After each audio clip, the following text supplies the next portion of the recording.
இன்றைக்கும் இது வந்து நான் என்னை பொறுத்த வரைக்கும் அன்செக்யூர் இண்டஸ்ட்ரி தான் இது. இதுக்கு வந்து எந்த செக்யூரிட்டியுமே கிடையாது. பட்டாம்பூச்சி மாதிரி அப்படியே மினுக்கு மினுக்கு மினுக்குன்னு போயிட்டே இருக்க, தேடிக்கின்னு போயிட்டே இருக்க வேண்டியதான். அப்படியே வயசு போயிடும். இதில் எனக்கு தெரிஞ்சு நிறைய பேர் சினிமாவை நம்பி வந்தவங்க நிறைய பேர் யாருமே கல்யாணம் பண்ணிக்கல. சினிமா இல்லாத ஜெகன் சாரோட வாழ்க்கை எப்படி இருக்கும்? சினிமா இல்லாமல் எனக்கு வேறு எந்த வேலையும் தெரியாது. நான் ஒரு ஷூட்டில் என்னை கமிட் பண்ணாங்க. ஒரு ஷூட்டிங்கில் கமிட் பண்ணும்போது அது சொன்ன மாதிரி பேர் அது இதெல்லாம் சொல்ல தேவையில்லை, ஏற்பட்டிருக்கு. அதனாலே நான் பாதி நடிக்கிறதையும் கொஞ்சம் கொஞ்சமாக அவாய்ட் பண்ணிக்கிட்டே வந்திருக்கேன். அதாவது இந்த ஃபேமிலியே வந்து காணாமல் போய்டும்ன்ற ஒரு சூழல் இருந்தது. ஆனால் என்ன அவங்கெல்லாம் இன்றைக்கும் வருத்தப்படுவாங்கன்னா, உன் கூட தானே வந்தார் வடிவேலு, அன்றைக்கி இவர் இன்றைக்கி எவ்வளோ இருக்கார், பட் உனக்கு வந்து ஏதோ கொஞ்சம் டைம் சரியில்லைன்ற மாதிரி தான் சொல்லுவாங்களே ஒழிய. ஃபஸ்ட்டு எனக்கு வந்து சம்பளம் அட்வான்ஸுன்னு ஒரு 500 ரூபாய் கொடுத்தாங்க. அந்த 5 நோட்டு முழுசாக 100 ரூபாய் நோட்டு, 5 நோட்டு, பெரிய பெரிய நோட்டு. அதை பார்க்கும்போது எனக்கு ரொம்ப ஆச்சரியமாக இருந்தது. அதுவே எனக்கு பெரிய இவ்வளோ காசு நமக்கு வந்துடுச்சா அப்படின்ற மாதிரி சொல்லி எங்கள் அப்பா சந்தோஷப்பட்டார் அந்த காசு கொடுக்கும்போது. ஸ்க்ரீனில் என்னை வந்து அவங்களுக்கு பார்க்கும்போது அவங்களுக்கு ரொம்ப ஹாப்பியாக இருந்தது. பட் உங்ககிட்ட இருந்து ஒரு படம் இப்போ வரைக்கும் வரல அப்படிங்கிறது எவ்வளோ பெரிய பாதிப்பு சார்? ஒரு ஃப்ரெண்டு ஒருத்தரை நம்பி நான் என் பேரில் ஒரு கம்பெனி ஆரம்பித்து ஒரு 15 நாள் ஷூட் போய் அது அப்படியே நின்றுடுச்சு. அந்த கூட இருந்த ஆளே 30 லட்சம் ரூபாய் வந்து அடிச்சுட்டு போயிட்டான். இந்த வருஷம் நான் செஞ்சிருவேன்ற நம்பிக்கை எனக்கு இருக்குது. கண்டிப்பாக என்னுடைய டைரக்ஷனில் ஒரு படம் வரும், மக்களுக்கான படமாக இருக்கும். அது என்ன மாதிரி ஜானராக இருக்கும் சார் உங்களோட ஃபேவரட்? ஃபேமிலி தான், ஃபேமிலி. பட் அதில் கொஞ்சம் பொலிட்டிக்கல் அதோட தான் சட்டையர். நீங்கள் பார்த்து வியந்த மனிதர்னா யார் சார்? ஆர்டிஸ்ட் ஒன்று கேப்டன், அடுத்தது சத்யராஜ் சார். 2 பேர் தான் எனக்கு.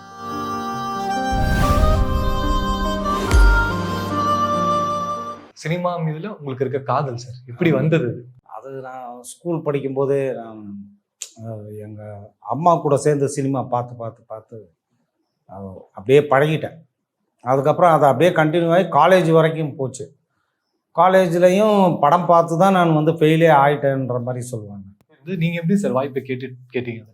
நான் வந்து அசிஸ்டண்டாக சேர்ந்த வாய்ப்பு அது ஒரு பெரிய கஷ்டம்தான். ஆனால் இன்றைக்கி வந்து உங்களை மாதிரி ஆட்கள்லாம் நீங்கள்லாம் ரொம்ப கொடுத்து வச்சவங்கன்னு தான் சொல்லணும் உண்மையிலே. ஏன்னா எல்லாருக்குமே இன்றைக்கி இருக்கிற சேனல்ஸ் வந்து ஒரு பிளாட்ஃபார்ம் போட்டு கொடுக்குது.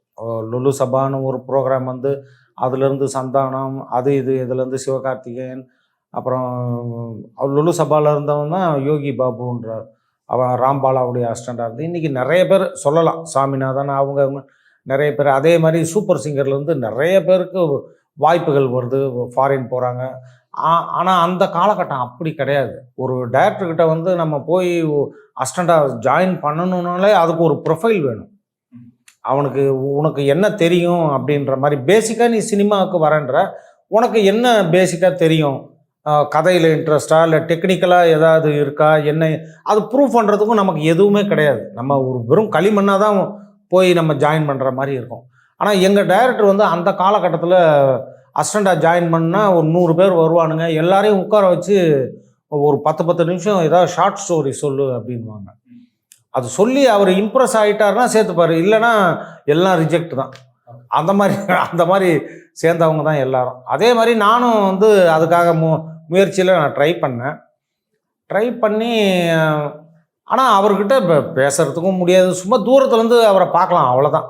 அவ்வளோ க்ரௌடு, அவ்வளோ ப்ரொடியூசர்ஸு, அவ்வளோ அசிஸ்டன்ஸு, அவ்வளோ ஆட்கள், ஒரு பக்கம் ரசிகர்கள், அவ்வளோ கூட்டத்தில் நம்ம அவரை ரீச் பண்ணுறதுக்கே நான் வந்து 3 இயர்ஸ் ஆச்சு. 3 வருஷம் கழித்து தான் வந்து, என்னப்பா தம்பி நீ டெய்லி வந்து நிற்கிறிய, உனக்கு என்ன வேணும் அப்படின்னு சொல்லி கேட்டார். சார் நான் அசிஸ்டண்டாக வந்து ஜாயின் பண்ணு சார் உங்கள்கிட்ட. என்ன நீ அசிஸ்டண்டாக ஜாயின் பண்ண, இங்கே பாரியா எவ்வளோ பேர் நிற்கிறாங்கன்னா, அங்கே பார்த்தா ஒரு 20-25 பேர் நிற்கிறாங்க. எல்லோரும் ஒரு பேடு பேனா வச்சுக்கிட்டு, எல்லாம் வந்து டைரி பேனா அதுன்னு வச்சுட்டு எல்லாம் இவங்க எல்லாம் இருக்காங்க. நீ எப்படி இங்கே வந்து ஜாயின் பண்ணி வேலை செய்வ, நீ வந்து இன்னொன்று பண்ண, ஒரு 1 இயர் கழிச்சு வா அப்படின்ற மாதிரி தான் சொன்னார். என்ன சார் 1 இயர் கழித்து வந்தால் திரும்ப நீங்கள் மறந்துடுவீங்க, நான் திரும்ப ஒரு 3 இயர்ஸ் நான் ட்ரை பண்ணும் சார் அப்படின்னா. அப்படியே யோசிச்சுட்டு அதுக்கப்புறம் தான் வந்து சரி இப்போ அவனுடைய கெப்பாசிட்டி என்ன இவன் எவ்வளோ நாள் தாங்குறான், இந்த இந்த முயற்சிக்கு அவனுடைய இதுக்கு எவ்வளோ நாள் அவன் தாங்குறான்றது தான் அது ஒரு மேட்ரு. சரி, இவ்வளோ நாளாக வந்து ஒரு விஷயத்துக்காக இவ்வளோ நாள் நின்று அவன் வந்து ட்ரை பண்ணுறான்னா, அப்புறம் அதுக்கப்புறம் தான் மனசு இறங்கி அதுவும் ஒரு 6 மந்த்ஸு, ஒரு 6 மாதம் கழித்து அவர் ஒரு படம் ஷூட்டிங் போகும்போது தான் என்னை வந்து ஜாயின் பண்ணிக்கினார். ஜாயின் பண்ணி அதுக்கப்புறம் நான் வந்து RRR, அதுக்கப்புறம் அவசர போலீஸ் 100, அதுக்கப்புறம் பவுனு பவுனு தான், அதுக்கப்புறம் சுந்தரகாண்டம் படத்தில் நான் டைரக்டர் ஆகிட்டேன். அதுக்கப்புறம் தான் ராசுகுட்டி வந்தது. ராசுகுட்டியில் டைரக்டராக ஒர்க் பண்ணிவிட்டு நான் அந்த படம் ஃபுல்லாகவே நான் நடித்தேன். ராசுகுட்டிலையுமே மறக்க முடியாத ஒரு கேரக்டர் சார். நீங்கள் பாக்யராஜ் சார் புல்லட் எல்லாம் போனாங்க போவார், அந்த படத்தில் நீங்கள் எல்லாம் போக மாட்டார். ஆமாம். ஸோ அந்த பயணம் எப்படி வந்தது? அது வந்து எப்படி வந்ததுன்னா, நான் சுந்தரகாண்டம் முடிச்சுட்டு டைரக்டர்கிட்ட வந்து, சார் நான் படம் டைரக்ட் பண்ண போகிறேன் அப்படின்ற மாதிரி சொல்லி நான் கிளம்புறேன் அப்படின்னேன். என்ன 2-3 படம் தானே வேலை செஞ்சேன், எதுக்கு அவசரப்படுறேன் அப்படின்னாப்புல. இல்லை சார், நான் அசோசியேட் கார்டு வாங்கிட்டேன், நான் வெளியில் போகிறேன். இல்லை நீ என்ன கதை வச்சுருக்க, நீ என்ன பண்ண போகிற வெளியில், என்கிட்ட வந்து கொஞ்சம் டீட்டெயிலாக சொல்லு அப்படின்ற மாதிரி சொன்னார். அவர் அந்த கதையும் கேட்டார். கேட்டுட்டு அவர் ஃபுல் அண்ட் ஃபுல் அந்த ஸ்கிரிப்டில் அவரே இருக்கிற மாதிரியே அவருக்கு ஐடியா, என்ன மாதிரியே நீ ஒரு கதை பண்ணி வச்சுருக்க அப்படின்ற மாதிரி தான் சொன்னார். சொல்லிவிட்டு வந்து அவர் என்கிட்ட சொன்னது என்னென்னா, நான் அடுத்த படம் வந்து பஞ்சு சாருக்கு படம் பண்ண போகிறேன், அது வந்து கதை ஒன்றும் டிசைட் ஆகலை, அதனால் என் கூட ஒரு 10 நாள் டிஸ்கஷன் வந்து அது என்னன்றது ஒரு முடிவு பண்ணிவிட்டு அதுக்கப்புறமா நீ போய்க்கலாம் அப்படின்ற மாதிரி தான் டிஸ்கஷனுக்காக தான் போனோம். டிஸ்கஷன் போய் உட்காந்து ஒரு 10-15 டேஸ் உட்காந்து பேசும்போது கதை வந்து ஒரு ஃபார்மேஷனுக்கு வந்தது. ராசுகுட்டின்றது ஒரு கேரக்டரு, அவருக்கு ஒரு அப்பா அம்மா, அவர் கூட ட்ராவல் பண்ணுற ஒரு செம்புலின்னு ஒரு கேரக்டரு அப்படின்னு அவருக்கு ஐடியா வரும்போதே அவர் முடிவு பண்ணிட்டாரு. சரி, இவனை வந்து இதில் நடிக்க வச்சிடணும் அப்படின்ற மாதிரி ஐடியா பண்ணிட்டாரு.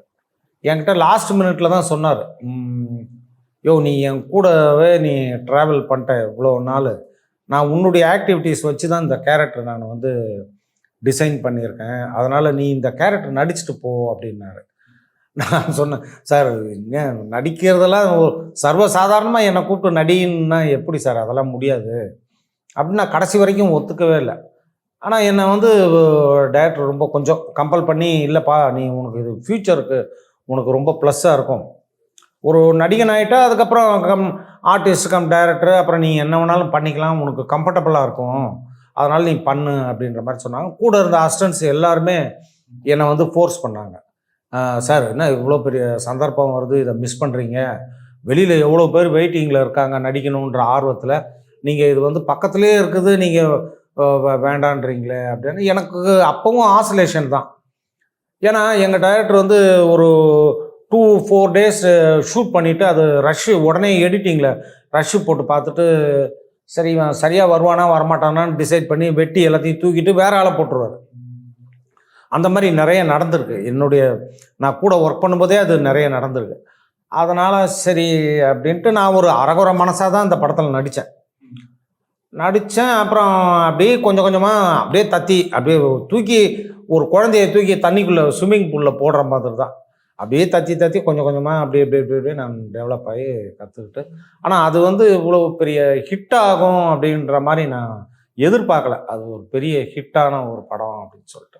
இன்னைக்கு காலகட்டத்துக்குமே இன்னைக்கு இருக்கிற இவ்வளோ டிஜிட்டல் மீடியம் வளர்ந்துருச்சு, சினிமா கொஞ்சம் ஆக்சசபிளாக இருக்குது. இப்படி இருக்கும்போதுமே பேரண்ட்ஸ் கொஞ்சம் பயப்படுறாங்க சார், ஏன்னா ஒரு அன்சர்டனான ஒரு இண்டஸ்ட்ரி, இன்னைக்கு காசு வரும் நாளைக்கு வராது, வேலை இருக்காது. உண்மைதான் சார், அது இன்னைக்கு வரைக்குமே அது உண்மையான ஒரு இதுதான். அது அன்னைக்கு மட்டும் கிடையாது, இன்றைக்கும் இது வந்து நான் என்னை பொறுத்த வரைக்கும் அன்செக்யூர் இண்டஸ்ட்ரி தான் இது. இதுக்கு வந்து எந்த செக்யூரிட்டியுமே கிடையாது. இதை வந்து ஒரு கவர்மெண்ட்டு வந்து சினிமாவுக்கு தியேட்டருக்கு டேக்ஸ் வாங்குறாங்களா ஒழியா சார், ஈவன் சென்ட்ரல் கவர்மெண்ட்டாக ஸ்டேட் கவர்மெண்ட் யாராக இருந்தாலுமே சரி வாங்குறாங்க, எல்லாம் பண்ணுறாங்க செய்கிறாங்க. பட்டு இதுக்கு உண்டான ஒரு முனைப்பு, இதில் ஏதாவது ஒரு பிரச்சனைனா உடனே அதை தலையிட்டு சரி பண்ணணும். இல்லை இதற்கு உண்டான இதில் கிட்டத்தட்ட 24 கிராஃப்ட்ஸ் இருக்குது, இவ்வளோ டெக்னீஷியன் சேர்ந்து தான் ஒரு படத்தை உருவாக்குறாங்க. இதில் யாராவது ஏதாவது ஒரு சின்ன பாதிப்பு அது இதுனா எந்த ஒரு செக்யூரிட்டியுமே இல்லாத ஒரு தொழில் தான் இந்த இண்டஸ்ட்ரி. அதனால தான் பெற்றவங்க யாராக இருந்தாலுமே, நானே கூட சொல்லுவேன், ஒரு பையன் படிச்சுட்டு வந்துட்டு சினிமா இன்ட்ரெஸ்ட்டில் வரான் அப்படின்னா தயவுசெய்து கொஞ்சம் யோசிச்சுக்கோ. இது வந்து ஒரு என்ன சொல்கிறதுனாக்கா மாயமான் மாதிரி தான். அதோ ஓடுது பட்டாம்பூச்சி மாதிரி அப்படியே மினுக்கு மினுக்கு மினுக்குன்னு போயிட்டே இருக்க, தேடிக்கின்னு போயிட்டே இருக்க வேண்டியதான். அப்படியே வயசு போயிடும். இதில் எனக்கு தெரிஞ்சு நிறைய பேர் சினிமாவை நம்பி வந்தவங்க நிறைய பேர் யாருமே கல்யாணம் பண்ணிக்கல. எனக்கு தெரிஞ்சு ஒரு என்ன சுற்றி சரௌண்டிங்ஸ் நிறைய பேர் அவங்களுக்குலாம் லைஃபே இல்லாமல் போயிடும்ல சினிமாவை நம்பி. அதுதான் சொல்கிறேன். சினிமா இல்லாத ஜெகன் சாரோட வாழ்க்கை எப்படி இருக்கும்? சினிமா இல்லாமல் எனக்கு வேறு எந்த வேலையும் தெரியாது. நான் காலேஜ் முடிச்சுட்டு உடனே சினிமாவுக்கு வந்துட்டேன். நான் சினிமாவுக்கு வந்துட்டேன். இன்றைக்கி வரைக்கும் சினிமா இண்டஸ்ட்ரியில் தான் இருக்கேன். மற்றபடி எனக்கு வேறு எந்த தொழிலுமே தெரியாது. சினிமா இல்லைன்னா நான் வீட்டில் தான் இருப்பேன், இல்லைனா படம் பார்ப்பேன், இல்லைனா ஃப்ரெண்ட்ஸுங்க கூட கதை அது இது அது சம்மந்தமாக தான் இருப்பேனே ஒழிய மற்றபடி எனக்கு வேறு எந்த வேலையும் பெருசாக நான் வந்து பேசிக்கலி நான் எந்த வேலையிலையும் இன்ட்ரெஸ்ட் காமிக்கல. நான் அதை வந்து கற்றுக்கவும் நான் வந்து ட்ரை பண்ணல. அதான் அது வந்து மைனஸ்ன்னு சொல்கிறதா இல்லை ப்ளஸ்ன்னு சொல்கிறதானும் எனக்கு தெரியாது. இந்த இடத்துக்கு நீங்கள் வர்றீங்க அப்படின்னா நீங்கள் அவமானங்கள் சந்திக்காமல் வாய்ப்பே இல்லை சார். நிறையா ஃபேஸ் பண்ணியிருப்பீங்க. மறக்க முடியாத அவமானம், சந்திச்ச அவமானம், நீங்கள் கடந்து வந்த அவமானம் என்ன சார்? நான் எங்கள் டைரக்டர்கிட்ட இருக்கிற வரைக்கும் நான் வந்து ஆரம்பத்திலே ஒரு மிகப்பெரிய ஜாம்பவான் இயக்குனர்கிட்ட சேர்ந்ததுனால நான் அவர் கூட இருந்து ட்ராவல் ஆகி இருக்கிற வரைக்கும் எனக்கு எந்த இதுவும் இல்லை. நானே ராஜா நானே மந்திரி தான். அதுக்கப்புறம் நடிக்க வந்ததுக்கப்புறம் கொஞ்சம் சில மனசு கஷ்டங்கள்லாம் நிறைய வந்தது. ஒரு ஷூட்டில் என்னை கமிட் பண்ணாங்க. ஒரு ஷூட்டிங்கில் கமிட் பண்ணும்போது சம்பளமும் ரொம்ப கம்மியாக இருந்தது. அப்போ எங்கள் வீட்டில் என்ன சொன்னாங்க, ஏங்க இது ஸ்கூல் டைமு, நீங்கள் அதெல்லாம் பார்க்காதீங்க போங்க அப்படின்னாங்க. சரி ஓகே அப்படின்னு சொல்லிட்டு நான் ஷூட்டுக்கு போயிட்டேன்.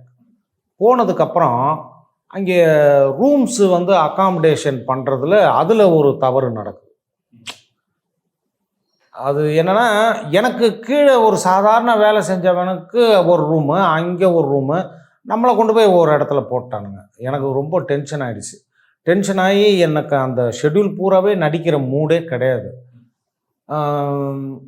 அது நான் என்ன சொல்கிறதுன்னு தெரியல. அது நம்ம அதை எப்படி எங்கே எக்ஸ்போஸ் பண்ணுறது, அந்த கோவத்தை யார்கிட்ட காமிக்கிறது, அது எனக்கு தெரியவே இல்லை. அது தெரியாமல் அந்த ஷெட்யூல் அப்படியே வேண்டா வெறுப்பாகவே முடிச்சுட்டு நான் வந்துட்டேன். அது சொன்ன மாதிரி பேர் அது இதெல்லாம் சொல்ல தேவையில்லை. அந்த மாதிரி ஷூட்டில் வந்து இந்த மாதிரிலாம் நிறைய எனக்கு ஏற்பட்டிருக்கு. அதனாலே நான் பாதி நடிக்கிறதையும் கொஞ்சம் கொஞ்சமாக அவாய்ட் பண்ணிக்கிட்டே வந்திருக்கேன். நமக்கு வந்து நம்மளை கூப்பிட்றாங்க, நமக்கு என்ன அந்த இடத்துல ஒரு ஸ்டேட்டஸ் இருக்குது, மரியாதை இருக்காது, கேரக்டர் என்ன இருக்குது, அது என்ன இதெல்லாம் பார்த்து தான் நான் போகிறது. இல்லைன்னா சார் வாங்க சார் இதுக்கு 2 நாள் அப்படியே போகலாம் வரலாம் அப்படின்னா நான் அந்த மாதிரிலாம் போகிறது கிடையாது. ஆமாம், அதனாலே என்னுடைய கேரியர் கொஞ்சம் கம்மியாக தான் இருக்குதுன்னு சொல்லலாம். நிறைய பேர் எது கொடுத்தாலும் ஓகே சார் அப்படி இப்படின்ட்டு நம்ம அந்த மாதிரி போகிறதில்ல. அது என்னுடைய மைனஸாகவும் இருக்கலாம்னு சொல்லலாம். சாதிச்சோம் அப்படின்னா எனக்கு அன்னைக்கே தெரியும் சாதிப்பான்னு.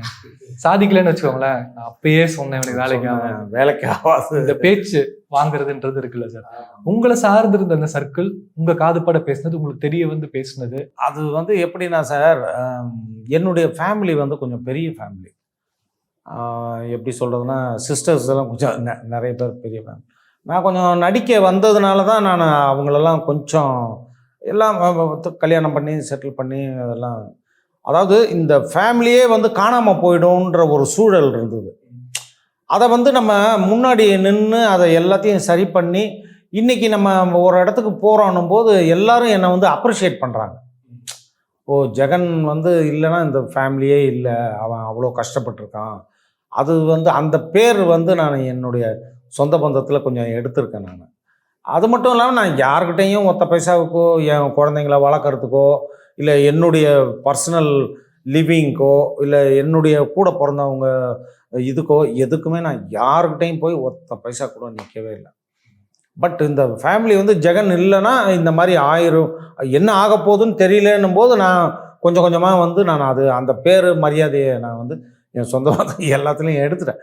ஆனால் என்ன அவங்கெல்லாம் இன்றைக்கும் வருத்தப்படுவாங்கன்னா, உன் கூட தானே வந்தார் வடிவேலு, அன்னைக்கு இவர் இன்னைக்கு எவ்வளோ இருக்கார், பட் உனக்கு வந்து ஏதோ கொஞ்சம் டைம் சரியில்லைன்ற மாதிரி தான் சொல்லுவாங்களே ஒழிய, என்னை பார்த்து அனுதாபப்படுவாங்களே ஒழிய நீ வந்து தோத்துட்ட, நீ வந்து அப்படி போயிருக்கலாம் இப்படி போயிருக்கலாம் அப்படின்லாம் யாருமே சொல்கிறது கிடையாது. என்னை எல்லாரும் போகிற இடம் பூரா எனக்கு நல்ல மரியாதை, எனக்கு நல்ல அப்ரிசியேஷன் எல்லா இடத்துலையுமே எனக்கு அது கிடச்சிட்டு தான். முதல் சம்பளம்ன்றது இருக்கும். நீங்க வந்து டைரக்டர்கிட்ட சேர்ந்து உங்க டைரக்டர்கிட்ட சேர்ந்து வாங்கின முதல் சம்பளம் அது என்னவா எவ்வளோ வேணா இருக்கலாம் சார். இன்னைக்கு அது எவ்வளோ பெரிய காசுன்னு தெரியாது. அன்னைக்கு நீங்க வாங்கினது ஒரு பெரிய தொகையா இருக்கு. பெரிய தொகைனா நமக்கு அந்த மொமெண்ட்ல சொல்றேன். ஸோ அந்த சம்பளம் என்ன சார் வீட்டில் கொண்டு போய் கொடுக்கும்போது அம்மாவோட ரியாக்ஷன் என்னவா இருக்கு?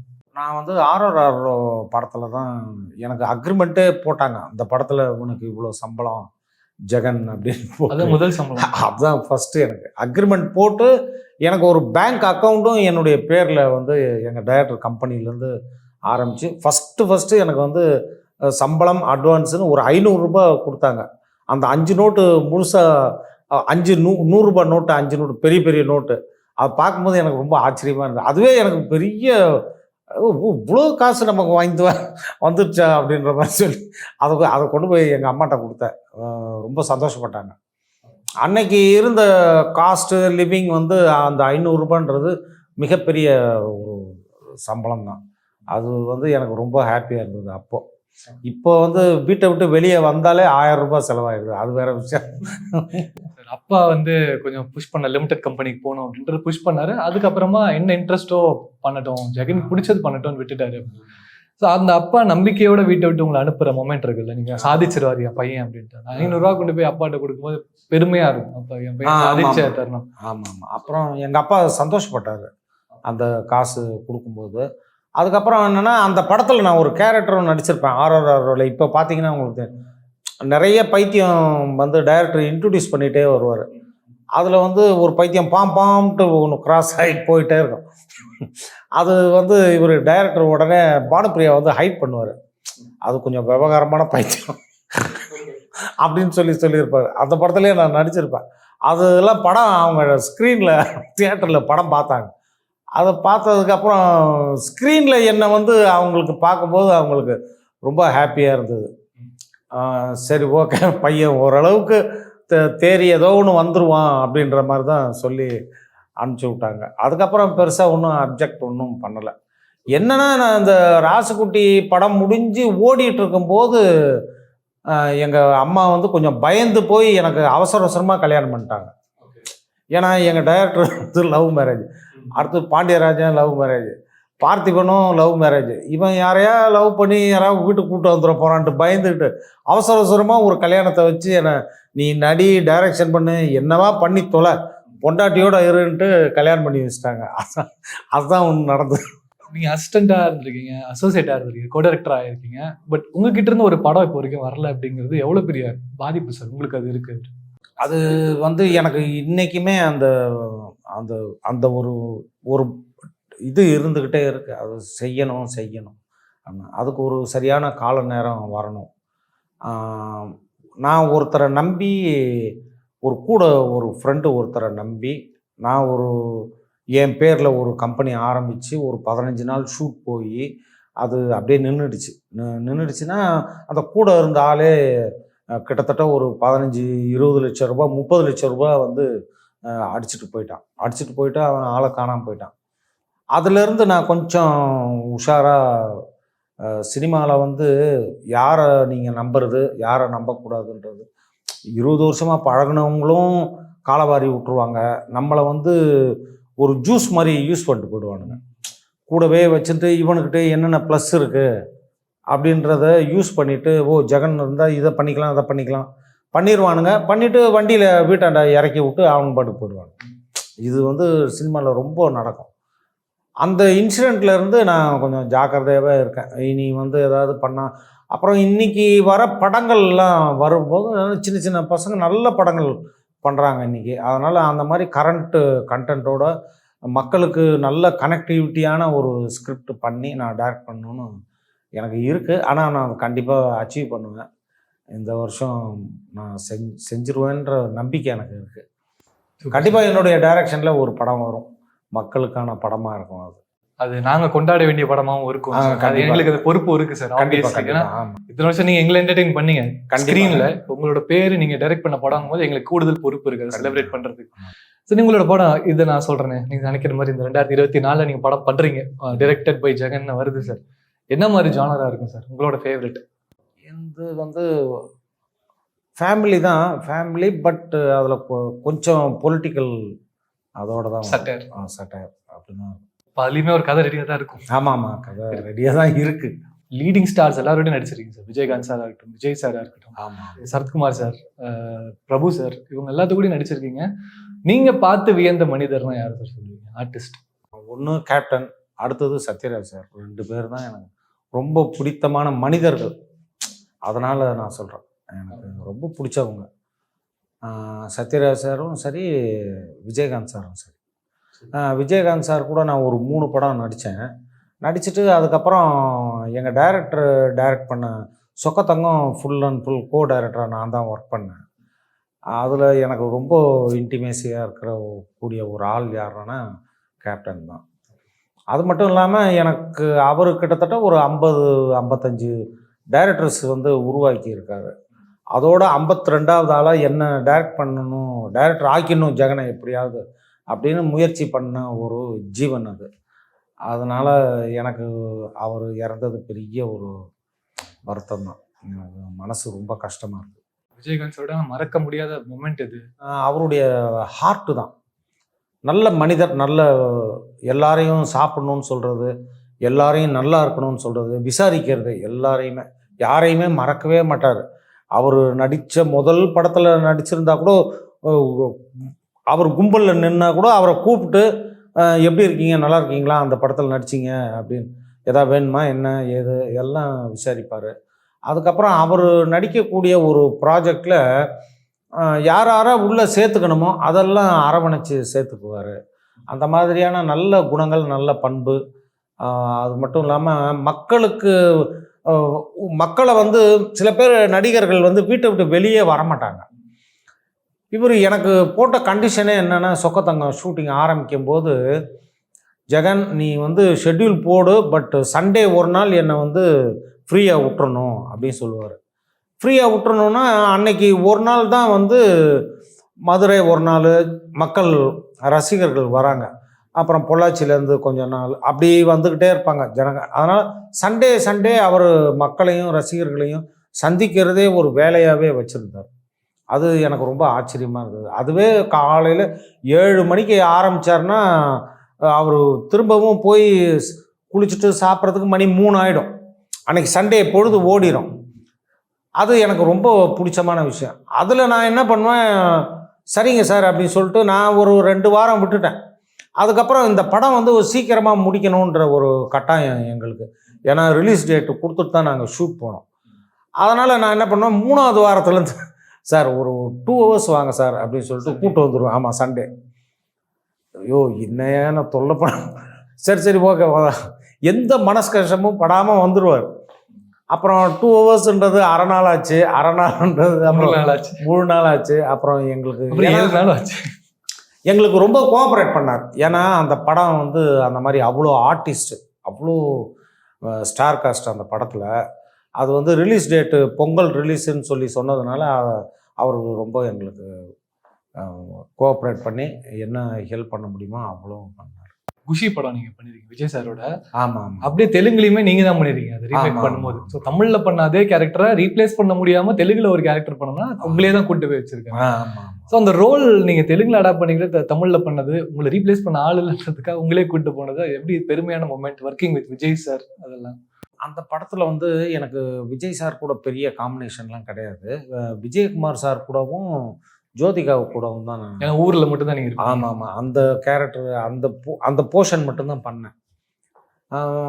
எஸ்ஜே சூர்யா நம்மளோட பழைய நண்பர் தான். ரொம்ப நம்மளுக்கு எல்லாருக்கும் ஒரே ஏஜ் குரூப்பு, அந்த பீரியடில் ஒரே பீரியடில் வந்தவங்க தான். ஒரு நாள் எனக்கு ஃபோன் பண்ணி, சார் நான் அந்த மாதிரி படம் பண்ணுறேன் சார் வச்சு, குஷின்னு ஒரு படம் பண்ணுறேன், அதில் ஒரு டிரைவர் கேரக்டர் இருக்குது, நீங்கள் பண்ணுங்கள். சார் எனக்கு கார் ஓட்ட தெரியாதுன்னு. சார் சினிமாவில் என்ன சார் கார் ஓட்ட தெரியுமான்னு, லாங் ஷாட்டில் எவனோ ஓட்டுறான் க்ளோஸ்லன்னு, வாங்க சார் நீங்கள் அப்படின்ட்டு என்னை ரொம்ப கம்பல் பண்ணி என்னை கூப்பிட்டு போனாப்புல. அப்புறம் நான் அந்த படம் நடித்தேன். அது பெரிய லெவலில் ஹிட்டு. அதுக்கப்புறம் அவர் என்ன பண்ணார், தெலுங்கு பண்ணும்போது வேறு சாய்ஸ் தான் சொன்னாங்க. பட் அதே எஸ்ஜே சூர்யா தான் நண்பர். அவர் வந்து இல்லை சார் ஜெகன் வந்து தெலுங்குலையும் தொழிப்பிரமான்னு ஒரு படம் பண்ணியிருக்காப்புல, அதனால் அவரே நடிக்கட்டும் அப்படின்னு சொல்லி என்னையும் விஜயகுமார் சாரையும் அதே கேரக்டரில் நடிக்க வச்சார். அதுக்காக நான் இன்றைக்கி அவருக்கு நன்றி சொல்லணும். பழைய நண்பருன்றதுக்காக அது அந்த ஒரு விஷயம் எனக்கு செஞ்சார் அப்போ. ஓகே, தேங்க்யூ சந்திப்போம் தேங்க்யூ சார். நல்லது. ஓகே.